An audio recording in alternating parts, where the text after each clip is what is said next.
ഇങ്ങനെ ഇവര് ഈ ആരോഗ്യ പ്രവർത്തകരെടുത്ത് കോവിഡ് സമയത്തൊക്കെ രാപ്പകൽ തന്നെ താഴെത്തട്ടിൽ ഇറങ്ങി ഓരോ വീടാന്തരം ക്വാറന്റൈൻ കഴിഞ്ഞ ആൾക്കാർക്ക് വേണ്ട സേവനങ്ങളും എത്തിച്ചു കൊടുത്ത ഞങ്ങളോട് ഈ ഒരു രീതി കാണിക്കുന്ന ഈ ഗവൺമെന്റ് അടുത്ത ഇലക്ഷൻ സമയത്ത് മറുപടി പറയേണ്ടി വരും. തീർച്ചയായിട്ടും ഞങ്ങൾ പല രീതിയിലുള്ള ഭീഷണികളും കാര്യങ്ങളും എല്ലാം ഉയർത്തിക്കൊണ്ടിരിക്കുകയാണ് ഈ സർക്കാർ സമരം തുടങ്ങിയത് മുതൽ.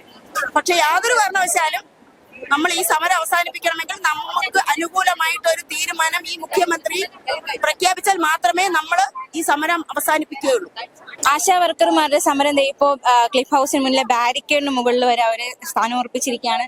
ഈ ഒരു സമരം കടുപ്പിക്കാൻ തന്നെയാണ് തീരുമാനം. തീർച്ചയായിട്ടും 53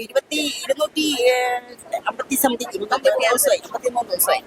അപ്പൊ നമ്മുടെ ക്ഷമയുടെ നെല്ലിപ്പല കണ്ടാണ് നമ്മൾ നിൽക്കുന്നത്.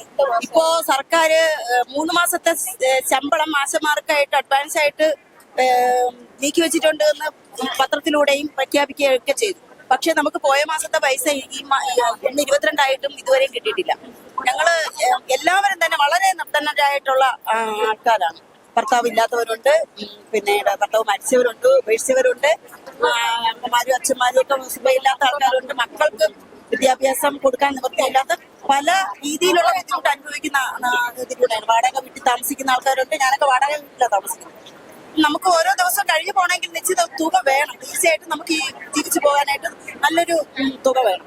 നമുക്ക് മാന്യമായി ജീവിക്കണം. ആശമാര് പിന്നെ താഴെത്തട്ടിൽ മറ്റു വീടുകളിൽ പോകുമ്പോ നമ്മൾ അനുഭവിക്കുന്നത് തീർച്ചയായിട്ടും നമുക്ക് മാറി കൊടുക്കാൻ ചിലപ്പം വസ്ത്രം കാണത്തില്ലായിരിക്കും. നമുക്ക് ഈ കിട്ടുന്ന മിച്ചമായിട്ടുള്ള തുച്ഛമായിട്ടുള്ള വരുമാനത്തില് നമുക്ക് നമ്മുടേതായ കാര്യങ്ങളൊന്നും നിർവഹിക്കാനായിട്ട് ഇതുവരെ സാധിച്ചിട്ടില്ല. 2 മക്കൾ അടങ്ങുന്ന കുടുംബം, ഭർത്താവില്ലാത്ത ഒരു ആളാണ് ഞാൻ.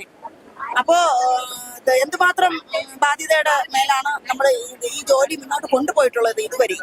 ഇതുവരെയും നമ്മളെ സർക്കാർ നമ്മളെ പരിഗണിക്കുന്നുള്ള ഒരു വിശ്വാസത്തിലാണ് ഈ ജോലിയിൽ തുടർന്ന് പൊയ്ക്കൊണ്ടിരിക്കുന്നത്.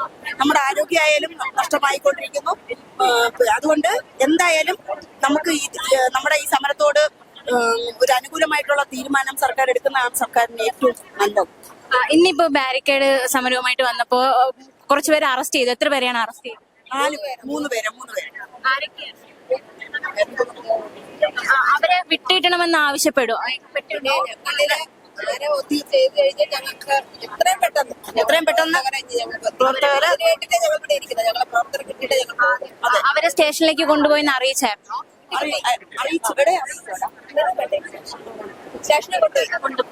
അവരെ വിട്ടിട്ടാനുള്ള ആവശ്യവും കൂടി മുന്നോട്ട് വെക്കണം. തീർച്ചയായിട്ടും. പിന്നെ അപ്പൊ ഇന്ന് മുഖ്യമന്ത്രിയെ കാണാൻ സാധിച്ചില്ല. വരും ദിവസങ്ങളിൽ അത്തരത്തിലുള്ള ശ്രമം ഉണ്ടാവും. തീർച്ചയായിട്ടും. ഇന്ന് നമ്മള് വൈകിയാണേലും ശ്രമം ഉണ്ടാവും. പിന്നെ ഇപ്പോ രാഷ്ട്രപതി വന്നിരിക്കുന്ന സമയം കൂടിയാണ്. രാഷ്ട്രപതിക്ക് പരാതി കൊടുക്കാൻ അങ്ങനെ നമ്മൾ മെമ്മോറാണ്ടം ഓൾറെഡി കൊടുത്തു കഴിഞ്ഞു. വരും ദിവസങ്ങളിൽ സമരം കടുപ്പിക്കാൻ തന്നെയാണ് തീരുമാനം. എന്തായാലും നമുക്കൊരു അനുകൂലമായിട്ടുള്ള ഒരു തീരുമാനം ഉണ്ടാകുന്നവരെ നമ്മൾ ഈ സമരത്തിൽ നിന്ന് പിന്മാറാൻ ഉദ്ദേശിക്കുന്നില്ല. ഇല്ല, ഞങ്ങൾ പല രീതിയിലുള്ള ഭീഷണികളും കാര്യങ്ങളും എല്ലാം ഉയർത്തിക്കൊണ്ടിരിക്കുകയാണ് ഈ സർക്കാർ സമരം തുടങ്ങിയത് മുതൽ. പക്ഷെ യാതൊരു കാരണവശാലും നമ്മൾ ഈ സമരം അവസാനിപ്പിക്കണമെങ്കിൽ നമുക്ക് അനുകൂലമായിട്ട് ഒരു തീരുമാനം ഈ മുഖ്യമന്ത്രി പ്രഖ്യാപിച്ചാൽ മാത്രമേ നമ്മൾ ഈ സമരം അവസാനിപ്പിക്കുകയുള്ളൂ. മാത്രമല്ല ഇപ്പോ ജലപീരങ്കി ഉപയോഗിക്കുകയുണ്ടായി. അത് എന്താണ് അതിനോട്? ഇപ്പോ ഈ അതിൽ കൂടുതലും മലിനജലമാണ് ഇവർ ഉപയോഗിക്കുന്നത്. കഴിഞ്ഞ ഒരു സമരത്തിന് ഇതുപോലെ യൂട്യൂബുകളിലൊക്കെ യൂത്ത് കോൺഗ്രസ് പ്രവർത്തകർ പറഞ്ഞിട്ടുണ്ടായിരുന്നു. ഇപ്പോ മരണം നടന്നുകൊണ്ടിരിക്കുകയാണ്. മസ്തിഷ്ക ഒരു രോഗം ബാധിച്ച് ഇന്നലെയും 2 സ്ത്രീകൾ തിരുവനന്തപുരത്ത് മരണമാണ്.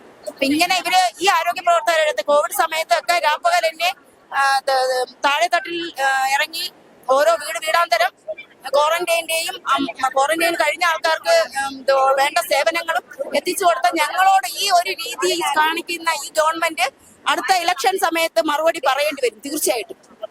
തീർച്ചയായിട്ടും അതിന് വേണ്ടിയിട്ടുള്ള ഇടപെടലും ഞങ്ങൾ നടത്തും. തീർച്ചയായിട്ടും. സമരമായിട്ട് മുന്നോട്ട് പോകാൻ തന്നെയാണ് തീരുമാനം.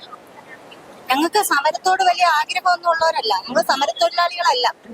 ഞങ്ങളെ സംബന്ധിച്ചിടത്തോളം 233 രൂപയിൽ നിന്നും ഒരല്പം കൂട്ടിക്കെട്ടാൻ വേണ്ടിയാണ് ഞങ്ങൾ ആ 8 മാസമായി നിൽക്കുന്നത്.